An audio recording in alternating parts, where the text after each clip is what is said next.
Bismillahirrahmanirrahim. Assalamualaikum warahmatullahi wabarakatuh.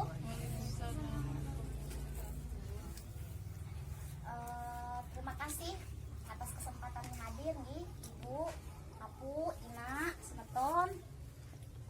Terima kasih atas kesempatannya untuk menghadiri pertemuan kelompok ini. Masih dalam sesi pengembangan, pengasuhan dan pendidikan anak. Kita masuk ke sesi 4 ya, bagaimana membantu anak sukses di sekolah. Masih semangat ibu-ibu? Masih. Oke. Nah sekarang satu persatu saya tanya, Ibu Mila, Inak Mila, apa nama PAUD di kampungnya? Ada nggak PAUD di kampungnya? Ada ya? Ada. Terus ya Ibu Naila, ada nggak PAUD di kampungnya? Ada. Terus Inak Mali, ada nggak? Ada. Terus Ibu Naila, apa nama PAUD di kampungnya? PAUD PAUD Al-Amin. Nah Ibu Mila, PAUD apa nama di kampungnya? Melati. PAUD Melati. Oh, berarti semua masing-masing kampung kalau itu sudah PAUD, ada menyebar PAUD ya. Oh iya sudah. Kalau gitu sudah ada peningkatan jadinya kalau masalah sekolah PAUD gitu. Nah sekarang saya membuatkan kelompok, satu orang, apa namanya, 3 orang, satu kelompok tuh 2 orang, hanya 5 kelompok. Nah masing-masing kelompok itu akan menceritakan bagaimana pengalaman anak-anaknya ketika masuk di PAUD gitu. Nah ini kan contohnya anak PAUD ini ya. Kemudian apa namanya, Ibu Mila, coba diceritakan bagaimana pengalamannya. Apakah anaknya itu kalau sudah masuk PAUD itu bagaimana? Apa namanya perkembangan anaknya setelah masuk PAUD itu bagaimana? Apakah ada nggak perkembangannya? Apakah mungkin udah bisa pandai bernyanyi, kemudian udah bisa lebih menghafal mungkin abjad atau mungkin ada nggak perkembangan dari itu gitu? Apa ada nggak? Ini buat Ada. Mimi. Oh iya, Ibu Naila juga ada. Bisa disebutkan Bu Naila apa perkembangan anaknya setelah masuk PAUD? Oh bisa menari, luar biasa. Kemudian Ibu Mali gimana? Kelompok 3? Bisa? Oh ada nggak? Ini misalkan anaknya bisa nggak? Udah bisa apa setelah masuk PAUD? Bisa bernyanyi? Oh iya, bagus kalau gitu. Jam sakit. Nah sekarang masing-masing kelompok mendiskusikan kira-kira jarak tempuh dari rumah ke sekolah PAUD itu kira-kira butuh biaya atau tidak?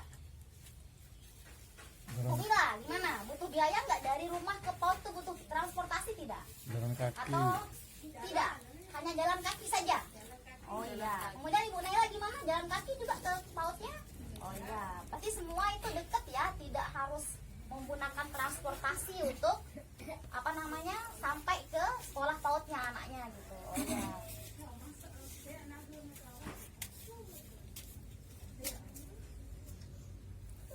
Nah kemudian ada nggak kendala-kendala sekarang untuk memasukkan anaknya ke sekolah PAUD? Tahu nggak kendala-kendalanya?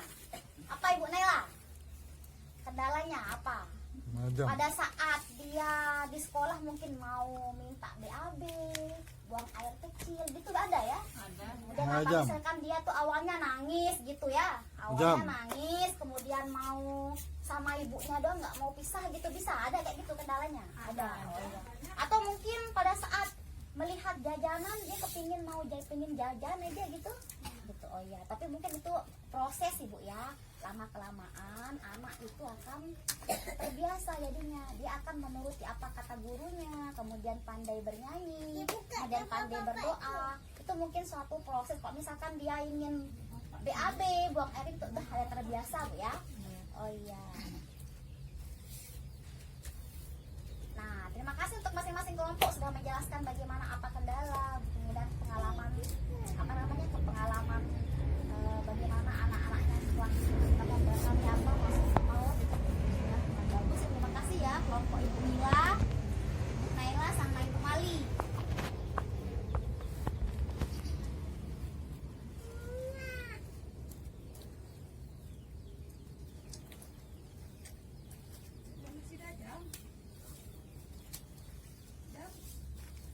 Terus bagaimana? 1.000 sampai 10.000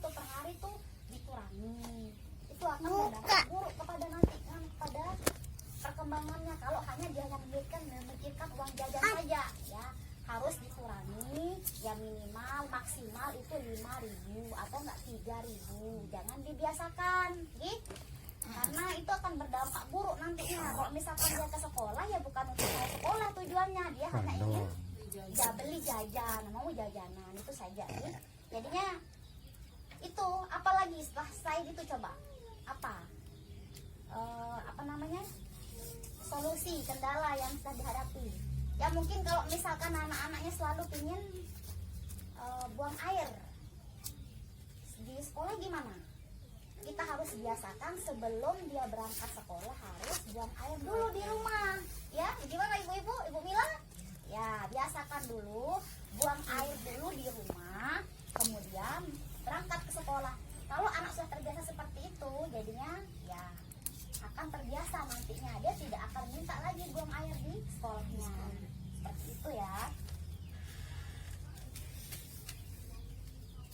Kemudian enggak dari kelompok ibu-ibu ini yang belum memasukkan anaknya ke PAUD. Ibu Ita belum ya? Belum. Oh iya belum. Nah karena sekarang coba lihat dari pengalaman teman-temannya, anaknya sudah ada yang bisa ngaji, ada yang bisa bernyanyi, ada yang sudah pandai mewarnai. Itu jadi motivasi buat ibu-ibu yang lain ya, supaya memasukkan anak-anaknya ke sekolah PAUD gitu. Kalau sudah umur 3 tahun itu sudah dimasukkan Bu ya, jangan ada dimasukkan. Karena apa?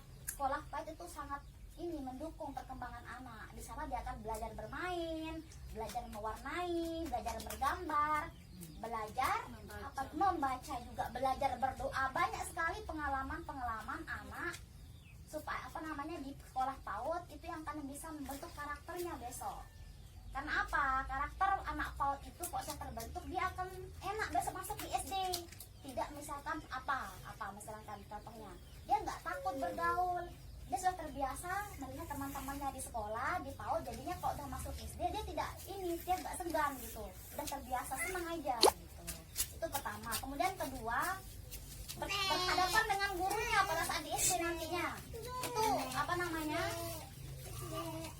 udah enak gitu, nggak takut lagi, udah ada pengalaman di sekolah PAUD. Jadi lebih ringan besoknya setelahnya di sekolah di SD itu akan lebih ringan Bu ya. Ya Bu Ita ya, besok harus disekolahkan anaknya gitu ke PAUD ya. Ibu Husnul juga ya, disekolahkan anaknya ke PAUD ya, supaya seperti anak-anak yang lain, teman-teman yang lain udah bisa nyanyi, udah bisa mewarnai, udah bisa berdoa ya. Jadinya mau tidak masukkan anaknya besok ke PAUD? Iya mau, bagus. Terima kasih Nak ya, udah motivasinya tinggi nih, semangatnya.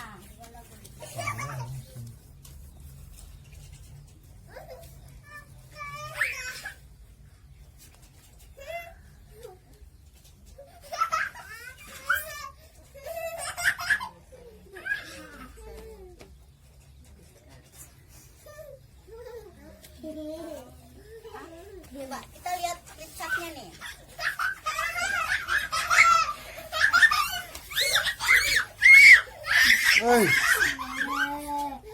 Di sekolah PAUD itu anak itu kan banyak bermainnya ya sambil belajarnya. Coba gimana? Kalau anak sedang bermain itu apa yang dirasakan oleh anak-anak yang sedang bermain? Merasa bahagia. Merasa bahagia. Apalagi belajar untuk mengekspresikan perasaan, meningkatkan kedekatan hubungan anak dengan teman bermainnya. Iya, meningkatkan dia bisa bergaul ya ibu-ibu ya. Kemudian kalau cara berpikir gimana, apa manfaatnya ada?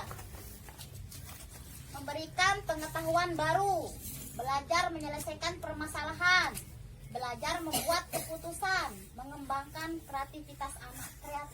Nah di PAUD itu dia akan bisa mengembangkan kreativitasnya dari menggambar. Dia bisa mewarnai. Jadi aku mau gambar apa ya? Misalkan aku mau gambar pohon.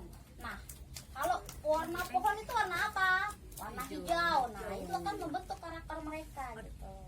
Jadinya sekolah PAUD itu ibu-ibu sangatlah penting. Jangan malas ya, jangan malas mengantarkan anaknya sekolah ke PAUD. Karena apa? Sekolah PAUD itu sangat membentuk karakter anak supaya besok dia tidak malu-malu, ragu-ragu, sungkan-sungkan untuk masuk ke SD. Kalau sudah terbiasa sekolah di PAUD, nanti di SD-nya akan lebih bagus, lebih baik lagi nantinya. Nah, Awas. Nah.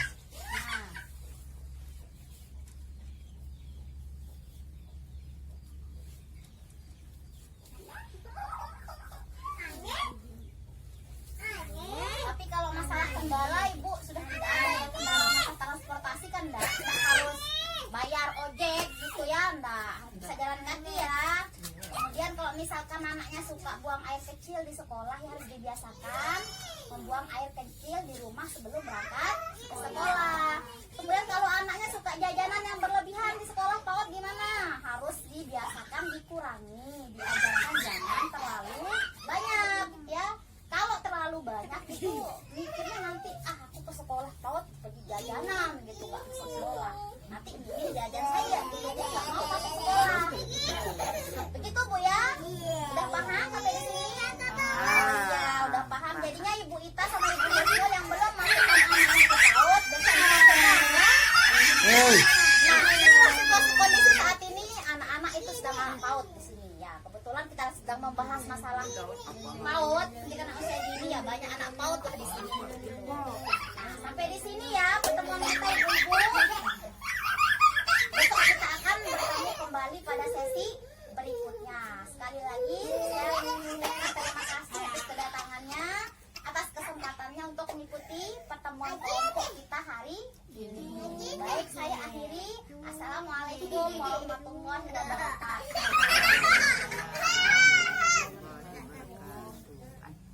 Aku maning kilembapin.